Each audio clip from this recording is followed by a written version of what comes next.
De quoi tu parles? De quoi tu parles? Bienvenue à notre émission De quoi tu parles de. Mon nom est Nicolas Monette. Et moi, Marc-Antoine Joly. C'est notre dernière émission de cette série de cartes.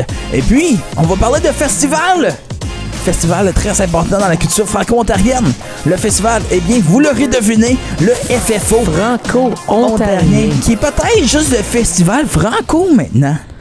J'ai l'impression qu'ils ont scrappé l'ontarien. Dans leur logo. C'est juste Franco. Franco. Mais je sais pas si c'est à cause ontarien, c'est juste long à écrire.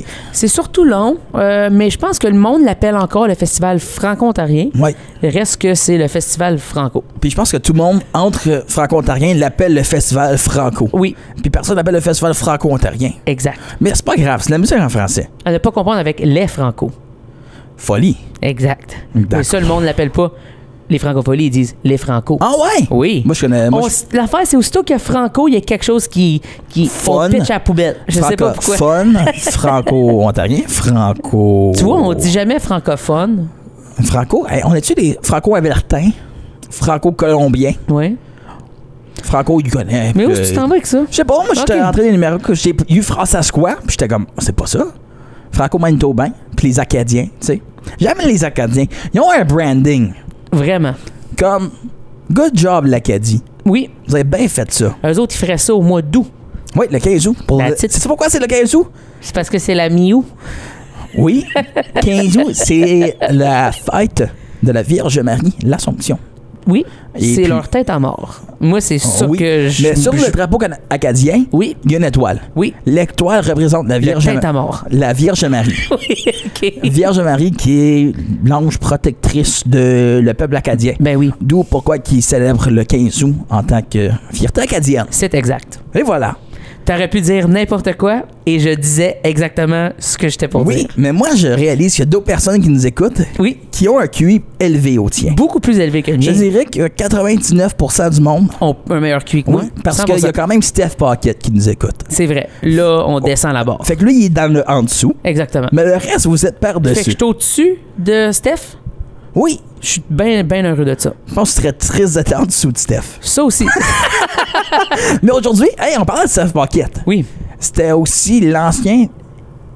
Notre invité, c'est l'ancien agent Booker de Steph, aussi le Booker de Céleste. Il est pas ancien, je pense. Booker de Steph. Il est Il- surtout Booker de Steph. Ouais? Oui. Je sais pas. Moi, je suis pas convaincu. Tu vas-tu demander? Peut-être. Céleste aussi, qui est avec lui. Jacobé, José Bertrand, mais aussi DG du Festival Franco. Donc, il voit les deux côtés de la médaille. Il voit le côté de diffuseur, mais aussi le côté de Booker. Très hâte d'y jaser aujourd'hui à l'émission. De quoi tu parles de?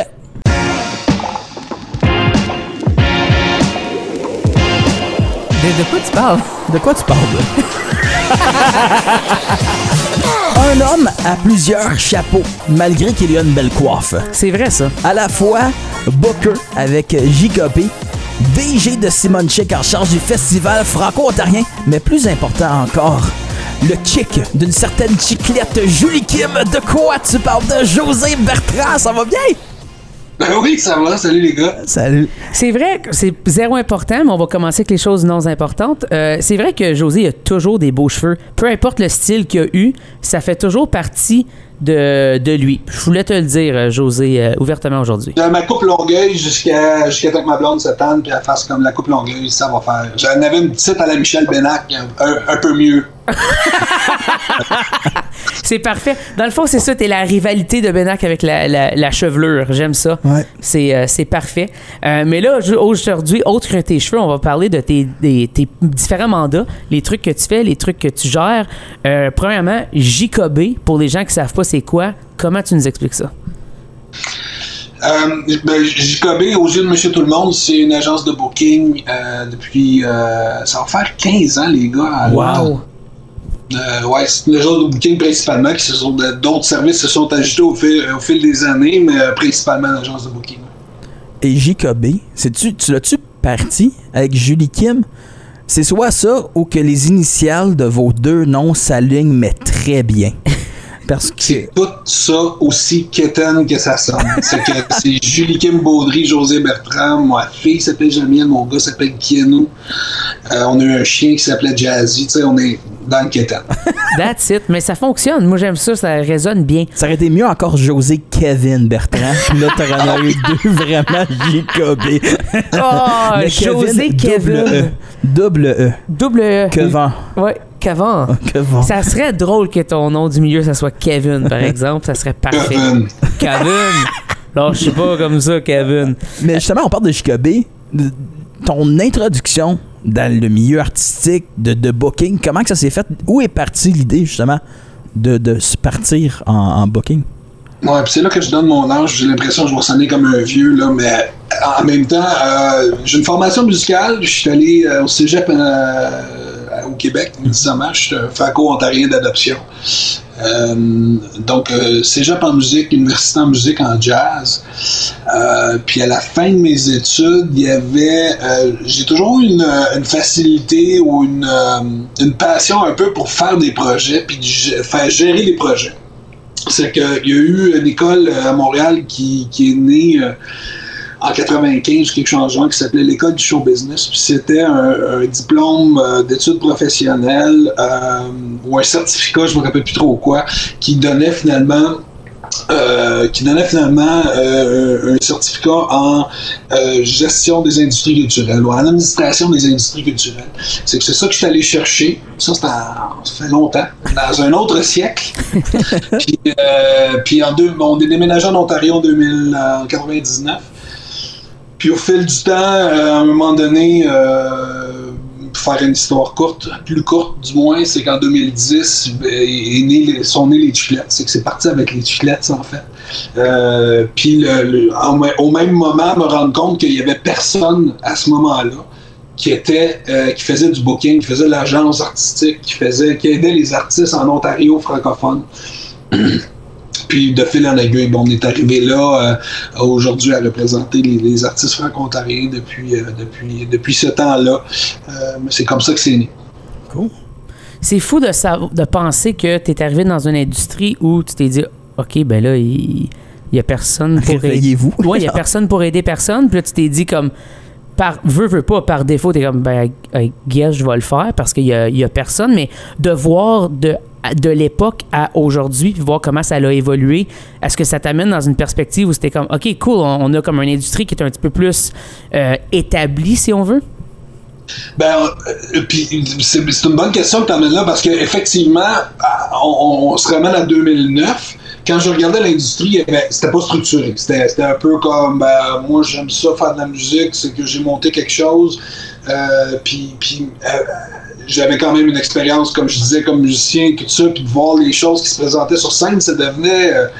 il y avait un écart énorme avec le Québec, par exemple. Il venait faire des vitrines à Contact-Ontario, puis on se posait toutes les questions que vous vous êtes déjà posées, puis qu'on a déjà parlé en long et en large. Mais je veux dire, pour le besoin de vos auditeurs, à un moment donné, vient que tu veux structurer ça, puis rendre ça plus professionnel. Comment on peut faire pour arriver où est-ce qu'on voudrait être? Je me suis impliqué aussi avec l'ANIM, l'Alliance nationale. Je suis à mon dernier mandat de 2 ans comme président présentement, mais je suis impliqué depuis 2014 pour justement structurer l'industrie un peu. Puis l'évolution a été énorme. Si on regarde en 2010 comparé à aujourd'hui, on parle de, si on regarde au niveau des agences de booking, il y en a 3 en Ontario. Il y a de plus en plus de gens qui viennent en aide aux artistes qui sont là en Ontario et non, t'es pas obligé, parce qu'à l'époque, t'étais obligé de t'exporter en guillemets au Québec pour pouvoir avoir ce genre d'équipe-là, d'entourage-là. C'est que non, l'évolution est super bonne depuis ces 15 dernières années-là quasiment. Tu as représenté plusieurs personnes aussi, là, des gros noms. On peut penser à Céleste, on peut penser aux Chiclettes. Je me trompe pas, Paquette était avec toi aussi pour un certain bout de temps. Encore? Il l'est encore, parfait. Je sais jamais comment que ça marche ces affaires-là. Fait que je suis juste comme... Je sais pas si... Non, il est plus chez nous. Ouais, c'est ça. Mais tu sais, c'est comme des gros noms, puis d'avoir justement ces gros noms-là, je pense que ça parle aussi de l'impact qu'a eu J.K.B. dans toutes ces affaires-là, parce que tu sais, c'est pas juste un petit artiste là, puis tu me dis c'est qui, puis je suis c'est qui ça, puis là, mais de voir que ces artistes là que Steph Paquette à l'époque faisait il était dans la gang de tout croche qui faisait ça tout à l'envers et que là il est comme non tu vois avec José ça roule vraiment mieux. Puis tu sais ça fait-tu un petit quelque chose? En même temps, donnons à César ce qui est à César, là, mais je veux dire, ça prend un talent pour arriver où ce qu'il y en est aujourd'hui, qu'on parle d'une Céleste, qu'on parle d'un Steph Paquette. Ça prend un talent en arrière de tout ça. C'est que s'il n'y a pas le talent, je veux dire, c'est l'ingrédient de base. Ouais. Donc, je veux juste remettre ça à la pendule un peu à l'heure à ce niveau-là. Mais effectivement, quand il y a un talent puis qu'il y a une équipe en arrière pour supporter le talent, ben, ça fait ce qu'on connaît aujourd'hui. Puis je veux dire, encore là, moi je regarde ça puis je suis toujours pas satisfait avec le rendement, si on veut, mais ça, c'est moi qui sera probablement toujours un éternel insatisfait.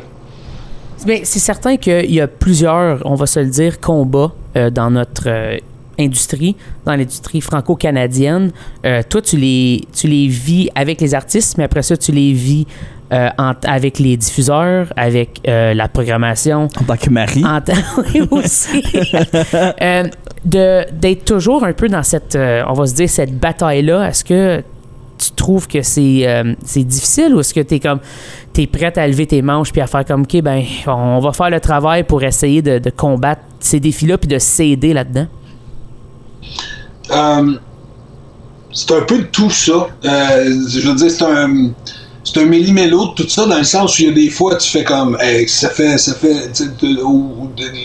tu as des expériences avec des gens, puis tu fais comme, sais-tu quoi, regarde, ça va faire, là, j'ai donné.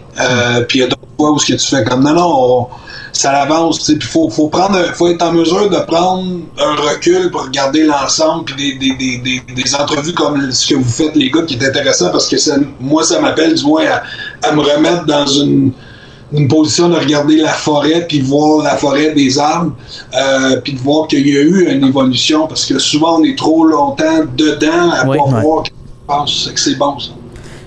C'est certain que quand t'es proche, puis comme tu le dis, on est tellement une famille, je parle dans la franco-canadien, encore plus de votre côté, parce que la différence entre les artistes puis par exemple une maison de booking ou peu importe, c'est que José, il va se déplacer dans tous les événements ou presque tous les événements qu'il est capable de faire physiquement et être là pendant 1 semaine, 2 semaines, whatever, 5 jours et parler à tout le monde. Puis l'affaire, c'est qu'il voit le même monde, en général, de place en place. Là, évidemment, il y a du monde qui sont différents de fois en fois, mais il reste que c'est rendu pour toi, ça doit être ta communauté. Ça, c'est les gens que tu côtoies, puis vous créez des liens ensemble depuis, justement, ces 15 dernières années-là? Oui, puis en même temps, ben c'est ce qui fait la force d'une entreprise comme Jicobé ou comme les autres les autres chums qui font ça. C'est qu'à force, on développe des liens avec des diffuseurs, on développe des liens, des facilités de travailler avec certains plus que d'autres. Tu sais, comme des artistes, dans le fond, tu développes une affinité avec certaines personnes qui fait que tu prends le téléphone, puis demain matin, il y a un projet qui arrive, tu dis, hey, regarde, il y a ce projet-là, tu le prends dessus. Ça facilite ça. Puis je dirais aussi, ce que ça l'amène, c'est que je suis pas tout seul là-dedans non plus. Tu sais, il y a Mathieu qui est au booking chez nous, qui est là, tu sais, qui va développer ces marchés-là, qui y va lui aussi, parce qu'à un moment donné, chose qu'il faut faire attention, qu'on n'en parle jamais, on n'en parlera jamais assez souvent, c'est la santé mentale de tout ça, parce qu'à voyager, il y a eu un moment, à peu près en 2017, où ce que j'étais plus capable d'arriver mentalement, physiquement, à faire toutes ces rencontres-là, surtout l'automne. L'automne, c'est un marathon. Ouais. Ça part de septembre, ça s'en va jusqu'à février avec Rivière. C'est intense. C'est important d'avoir plusieurs personnes avec qui tu peux travailler puis compter pour faire en sorte, parce que ça prend une équipe. Tu peux pas faire ça toute seule aujourd'hui. Non, vas-y. J'ai quelque chose que je veux toucher. T'es encore artiste, t'es musicien. Tu joues trompettiste, saxophoniste, quelque chose de même, semblerait-il? Tromboniste. Et ça gagne pas ça dans une année, beaucoup d'argent, un tromboniste. Non. Mais tu penses-tu que justement d'avoir cette approche artistique-là, de connaître un peu la mentalité des artistes parce que t'en es un toi-même, ça t'aide peut-être dans... Tu sais, on parle souvent de périodes mortes, aussi en booking des fois. T'sais, on peut penser à la COVID où que c'était comme... t'auras pas de show en présentiel, mais là, comme je sais où que t'es mentalement en ce moment, mais inquiète-toi pas, il y a des choses qui vont venir quand même. Oui, je pense pas qu'il y avait personne qui avait la réponse à cette formule-là pendant la COVID, mais je comprends ce que tu veux dire. Reste que, on parle d'une autre vie dans le sens où ça fait... mon Dieu, ça me tente quasiment pas de le dire que ça fait 30 ans que j'ai été musicien. Mais c'était une autre vie dans le sens où, oui, au départ, quand j'ai débuté, ça m'aidait beaucoup parce que je comprends, puis encore aujourd'hui, je comprends quand je parle avec des musiciens, je suis capable d'avoir le même dialogue, puis de parler de concepts de musique, puis de plein d'affaires. Ce qui m'aide, c'est certain, mais c'est surtout le cerveau créatif qui demeure chez moi, ce qui fait qui est super intéressant quand vient le temps justement d'une COVID, où ce que tu fais quand on fait quoi, c'est que ça m'a permis d'être créatif dans ces concepts-là, puis sauf que ça amène d'autres affaires qui sont nécessairement plus complexes dans le sens où quand tu es créatif, tu as besoin de nourrir ça, puis à un moment donné, mais tu viens avec peut-être trop de services parce que tu as été créatif dans tes affaires. Puis après ça, tu étais à la merci, justement, des services que tu as offerts. Puis tu dis, OK, là, on est juste 4. Puis là, il faut arriver à faire ça. Mais tantôt, tu as parlé de Mathieu Raymond, justement, quelqu'un qui travaille avec toi, qui a pas fret aux yeux, qui a un sang nouveau pour toi, un sang jeune aussi. De t'affilier avec des gens, justement, comme ça, qui ont la même drive que toi. Puis de faire comme, OK, Matt, t'es-tu prête parce que ça va partir, là? Tu sais, est-ce que c'est important pour toi de t'associer avec des gens comme ça de confiance? Oui, c'est important. M'entendez-vous toujours? Parce que là, je viens de m'apercevoir que mon micro il est sur mute, mais il l'est pas parce que vous m'entendez. On t'entend super bien. C'est bizarre. Bref, je suis pas sur mon micro d'ordinateur, pas sur mon micro que j'ai mis. OK. Oui, c'est important parce que dans le but de servir le plus de gens possible puis d'aider le plus de gens possible dans le meilleur des mondes possibles, il te faut d'autres gens. Donc, il faut que tu dupliques, puis il faut que ce soit des gens de confiance, puis nécessairement, je parlais de 30 ans, l'autre vie était de 30 ans, je rajeunis pas, puis il y a des nouveaux concepts, il y a des nouvelles énergies, il y a des nouvelles façons de penser que tu as beau vouloir dire que tu restes jeune, si tu t'adaptes pas assez vite, tu passes tout droit, c'est certain qu'il faut des gens qui rentrent dans le métier avec une autre vision que la tienne. Puis ça, tu le vis-tu aussi parce que là, on parle de JKB, mais là, tu as aussi transitionné à être DG de Simon Chic, ou que là, c'est vraiment une autre équipe. C'est du monde, évidemment, que tu connais, mais tu les connaissais en tant que chapeau de booker, mais là, de un peu jouer ce rôle, ben, tu joues carrément le rôle de diffuseur. Fait que là, tu vois les deux côtés de la médaille, si on veut. Ça te fait-tu réaliser plus de choses sur tant ton métier de booker que maintenant comprendre peut-être des choses des enjeux qu'on connaît pas en tant que booker, mais qu'on voit en tant que diffuseur? En fait, ça vient fermer un peu le spectre de tout ce que c'est que faire le spectacle. Puis ça l'amène beaucoup il y avait beaucoup de concepts que j'avais en tête de l'extérieur, en étant du côté, si on peut dire ça, d'un côté d'une clôture. Que là, tu te dis, ouais, moi, si j'étais diffuseur, il me semble que je ferais ça différent. Là, j'ai l'honneur, en fait, surtout avec le Festival franco-ontarien, qui n'est pas une petite affaire. J'ai le privilège, en fait, de pouvoir me servir de ça comme labo, mais pas au sens négatif, puis pas au détriment du festival, mais plutôt dire, attends, j'ai des concepts, je vais juste voir, ça marche-tu si j'essaye? Ça se dit-tu, oui. Ouais. C'est fou de penser. Tu as toujours fait partie, on va se le dire, par contre, du Festival franco-ontarien, que ce soit à la régie ou peu importe. Fait que c'est quelque chose que tu connais bien. Moi, quand j'ai su que c'était toi qui s'en occupais, je me suis dit, OK, ben on est en de bonnes mains pour ça parce que c'est quelqu'un qui connaît le festival, mais c'est important parce que c'est pas n'importe quel festival. Ça a un mandat particulier, ça a des approches qui sont différentes d'un autre festival. Mettons, si on le compare évidemment au Festival du Québec. C'est quoi, pour toi, un festival gagnant quand ça vient à ça, évidemment, la programmation qu'on connaît maintenant, mais sinon, dans l'organisation puis les affaires que tu n'avais pas nécessairement pensé, est-ce que tu as eu des curves?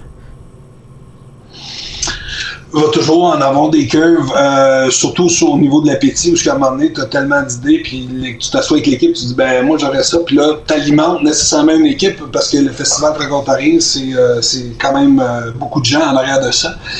Puis là, tu alimentes une équipe, que là, tout d'un coup, tu te ramasses à créer ton propre monstre, dans le sens où tu amènes tellement de créativité que tout le monde fait, ah oui, on pourrait s'en aller à gauche, puis tourner à la droite, puis là, tu dis, OK, là, on a juste cette année, mettons, si on a à choisir 3 choses cette année qu'on va faire différentes, on peut pas toutes les faire, on va se tuer. C'est que ça amène des dynamiques super intéressantes, puis en même temps, ben, t'es celui qui doit mettre les freins à ça, et dire, OK, cool, on a eu plein de bonnes idées, mais ça pour l'année prochaine, on va en prendre 3 cette année, c'est ces 3-là. C'est que c'est un peu de dol, mais je suis habitué dans le rôle de rabat-joie, ça tant dans ma famille que professionnel. C'est bon, ça me va bien. Mais non, c'est intéressant de pouvoir le mettre à jour puis de voir les gens, comment égayer des gens, pas qu'ils étaient tristes, ces gens-là dans l'équipe, là. Mais je veux dire, de voir comment tu changes la dynamique des gens juste en emmenant à la table, tu sais. Mais il y a eu beaucoup de changements aussi au sein des festivals en général, les revenus, les enveloppes, tout a changé dans les dernières années. La COVID a fait mal à tout ça, bien évidemment. Mais là, de voir justement que vous revenez d'une certaine façon en force avec cette programmation-là. Puis aux sources, Festival Franco aussi, parce que pour longtemps, ça a été au mois de septembre. Là, c'est, je pense, la deuxième année qu'on est de retour au mois de juin, que c'était vraiment la fête quand c'était à l'hôtel de ville, puis tout ça. Mais là, c'est au Parc Major, mais pas grave, là. Il y a une aréna, là, puis il y a des petits jeunes qui patinent l'hiver à l'hôtel de ville. Ça se fait pas. Non.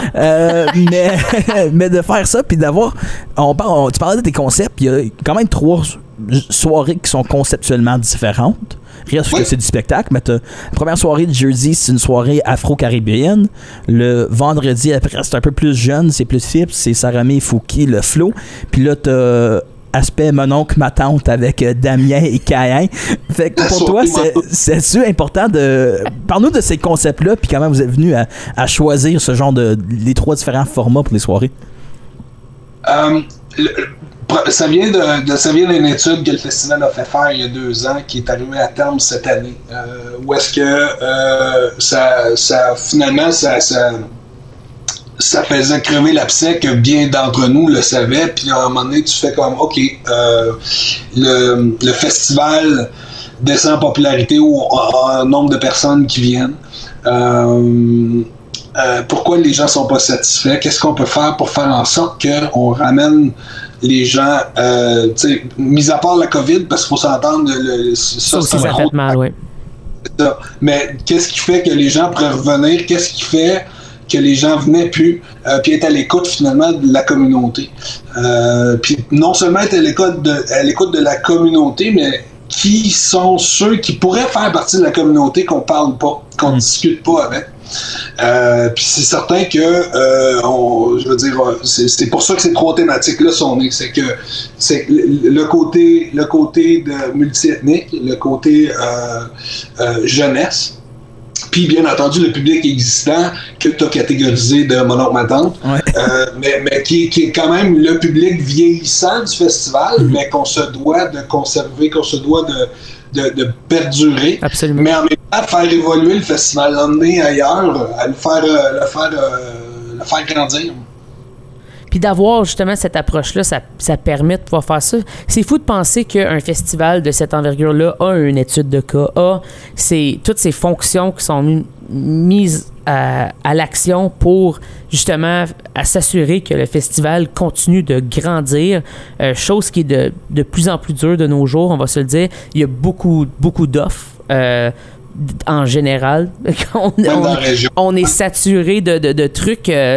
Moi, ça me rend bien heureux, mais il y a du monde qui peut-être aller voir 40 shows par année, c'est pas nécessairement ce qu'ils peuvent. Dans le budget non et dans plus. le budget, surtout récemment, c'est beaucoup plus difficile. Mais là, tu pourrais aussi...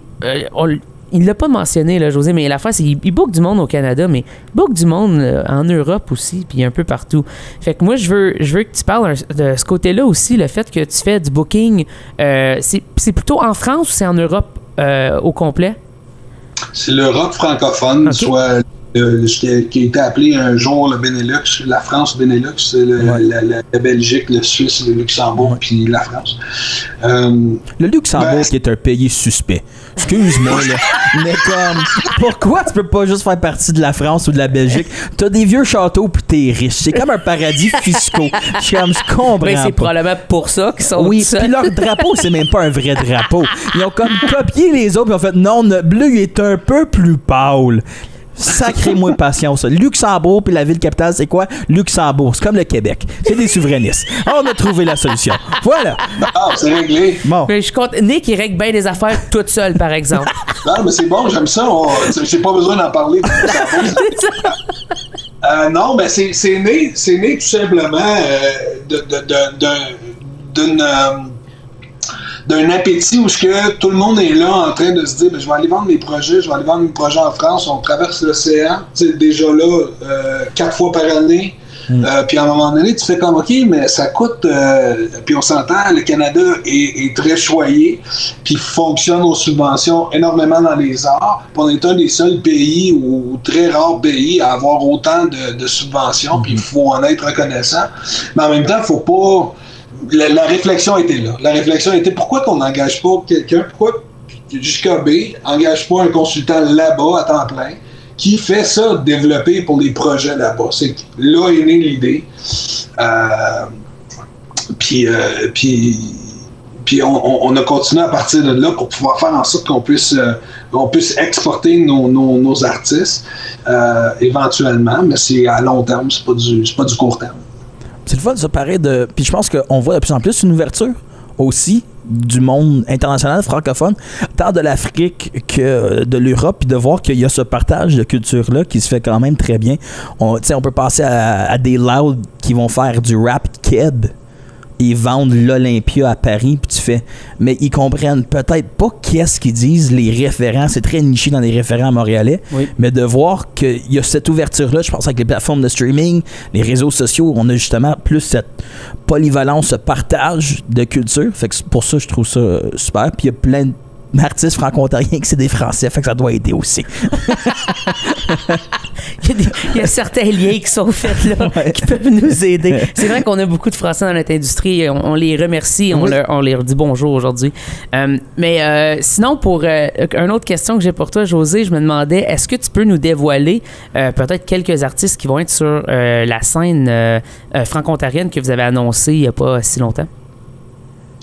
Tu parles de la scène dans la scène secondaire, en fait. Oui, exactement. J'osais pas le dire parce que je ne savais pas si c'est comme ça que tu voulais l'appeler, mais oui, écoute, la scène secondaire. Ça va être annoncé un peu plus concrètement, mais on se parlait de nouvelles choses qu'on voulait faire, c'est d'être à l'écoute de nos communautés. Puis pour ce faire, on voulait un peu changer le look du festival.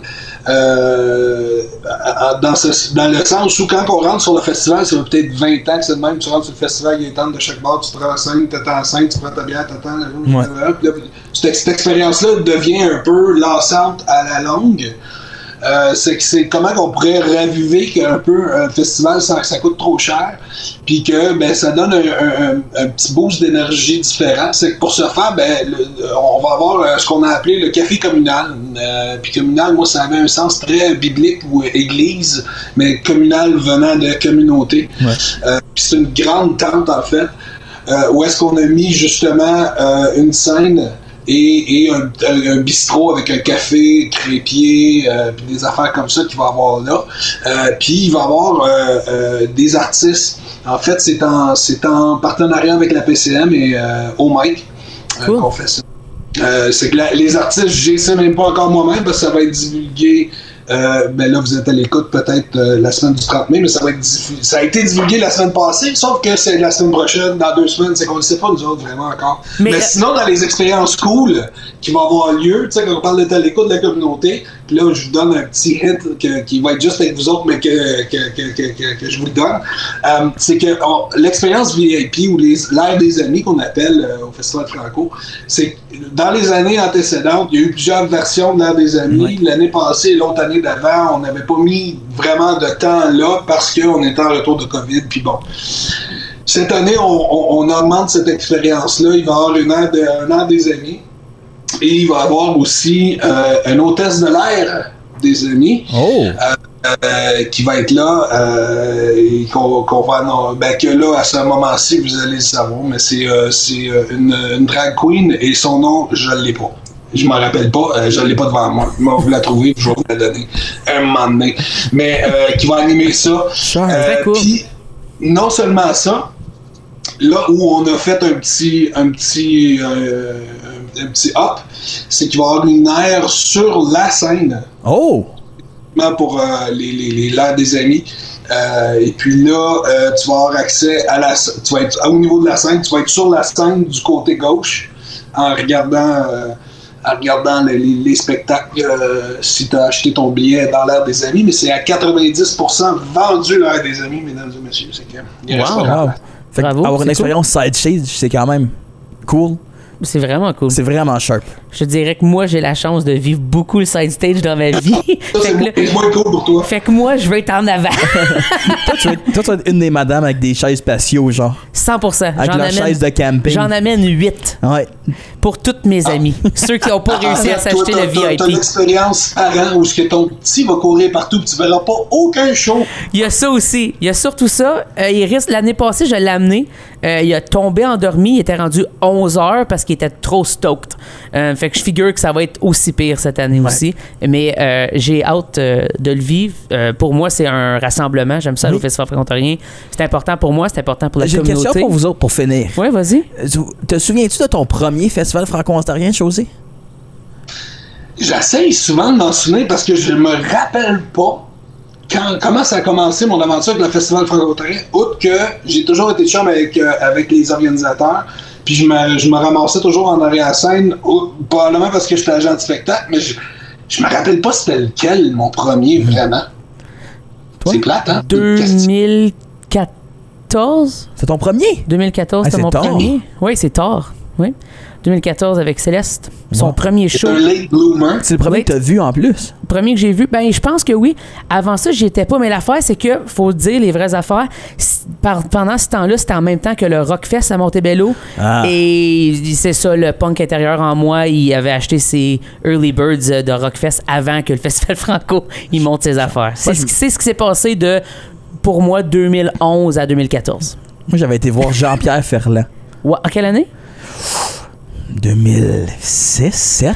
C'est drôle, Ouais, je dis ça, puis c'est 2007. sûr que mes parents m'ont amené en voir, puis c'est juste moi qui ne me souviens pas que c'était le Festival franco-ontarien. Puis il pleuvait, je me souviens, il y avait eu un rain delay.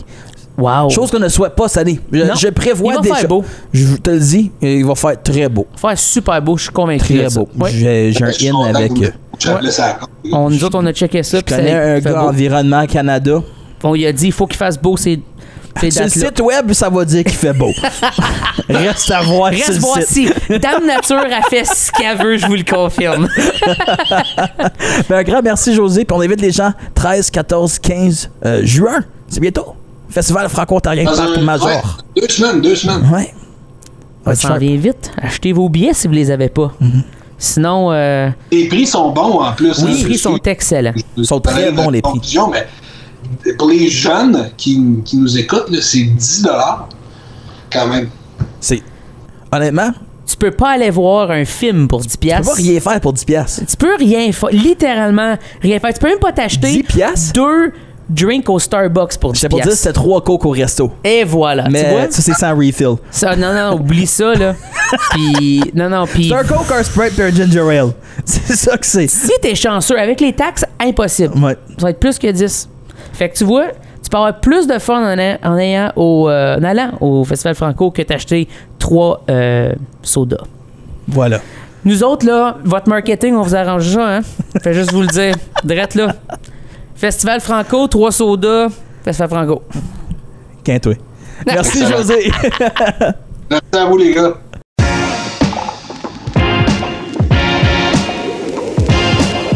De quoi tu parles? De quoi tu parles, là? Un grand merci à José Bertrand d'avoir été parmi nous pour cette belle entrevue. Très réflexive. Dans la réflexion. Réfléchi. Dans la réflexion et de façon réfléchie. Ouais. Tu vois, mon QI, de temps en temps, il te donne un sacré kick. Une belle programmation vraiment cette année. Oui. Hâte de voir les artistes sur cette deuxième scène, cette scène off. Oh, il Sign voulait off. pas nous le dire. Sign Il off. savait pas qu'il disait. C'était arrangé avec le gars des vues, cette histoire-là. Mais on connaît déjà quelques noms. Oui. Mais on peut pas le dire On parce n'a que pas le droit. on a une intégrité journalistique. Oui. Et aussi, on veut pas faire perdre des contrats à nos chums. C'est surtout ça. Principalement ça. Oui.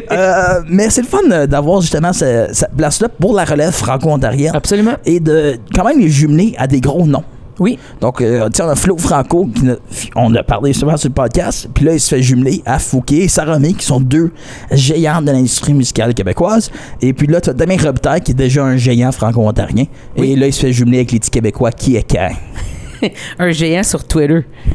Très fort, Damien Robitaille, Ah, sur Twitter. ouais, sur ouais. X. Sur X. Ça me surprend pas, c'est sa génération, ça. Oui, mais c'est là qu'il y a eu le plus de, je pense, d'écoute quand il faisait ses vidéos. Ça, c'est malade. Damien Robitaille, il y a quelque chose qui est complètement malade. Apporte Il y a beaucoup de choses qui est malade avec qui est Damien Robitaille. incroyable. Je te le confirme. Qui vient de La Fontaine. Ça, c'est sick. C'est juste du monde qui vivent à Penetang, mais veulent pas le dire. Puis, j'adore ça, quand il chante, il regarde pas, puis il joue comme... Il fait des affaires Comme avec si ses rien pieds. n'était. Puis comme il y a un kick drum à ses Ouais. pieds, puis je suis vraiment, ça, c'est malade. Ma rencontre avec Damien Robitaille, Ouais. la première fois que je l'ai vu, c'était en 2011, je crois. Donc, avant le Festival Non. franco-ontarien. Avant ton expérience. Oui, ça prend- ouais, absolument. Puis là, à cette heure que je dis ça, le 2014, je pense que c'est la première fois que j'ai joué au Festival Ça, oui, Franco. j'ai l'impression que tu as Mais déjà j'ai été peut-être voir. été avant. Oh, En oui. même temps, je pense pas. En tout cas, C'est une petite ride de char Hawkesbury à Ottawa. oh non, j'étais déjà à Ottawa depuis 2009. Mais anyways, je pense que c'est vraiment le Rockfest. C'est ça Ok. qui s'est passé. Mais Damien Robitaille, Oui. je pensais que c'était un personnage qui se créait. Hey, c'est bon, ça. Pour vrai. Non. Et là, j'y ai parlé en arrière-scène. J'ai fait « Oh, c'est Damien Robitaille. » C'est malade, ça. Je pensais que c'était un personnage. Tu pensais que tu faisais dans un univers parallèle. Non, je pensais juste qu'il savait comme créer ce personnage-là sans savoir que c'était juste Damien Robitaille. Je pensais que comme tout ce qui parlait, ses entretunes puis tout, ça faisait partie de son spectacle. Ah. Puis là, j'ai réalisé, non, c'est juste Damien Robitaille. Il est parfait comme ça. C'est un homme autonome et intègre. Oui, pour vrai, vraiment gentil. Oui. Ben fin, ben smart. On va essayer de la voir dans la semaine qui suit Ouais. pour parler justement de son show. J'ai écrit justement sur Twitter parce qu'il me suivait. Mais là, il est rendu trop big, je pense. Je sais pas. Faut que je me rasseye. Peut-être sur un autre plafond. Surtout peut-être par courriel. Oui. Ça risque de fonctionner. Un grand merci encore une fois d'avoir été là. Puis on se dit à la semaine prochaine pour une autre série d'émissions de Quoi tu parles de avec des invités surprises. Ouh. Et notre dernière émission, notre 150e. 150e. 50 de plus que quand on a célébré 100. Oui, et puis ça va marquer la fin de nos séries de 4 émissions. Oui. Et puis là, pour l'été, inquiétez-vous pas, on vous quitte pas. On va faire une émission par semaine. Vous allez un peu de temps de repos. Exact. Et là, revenir en force en septembre. Avec. On revient ensemble là? Ouais, après, Ok. on s'en passe cet été, mais je Ça pense marche. que oui. Je pensais qu'on avait dit que oui. En Je te tout niaise. cas, merci gang. Je te de ma relation. OK, bye. Bye.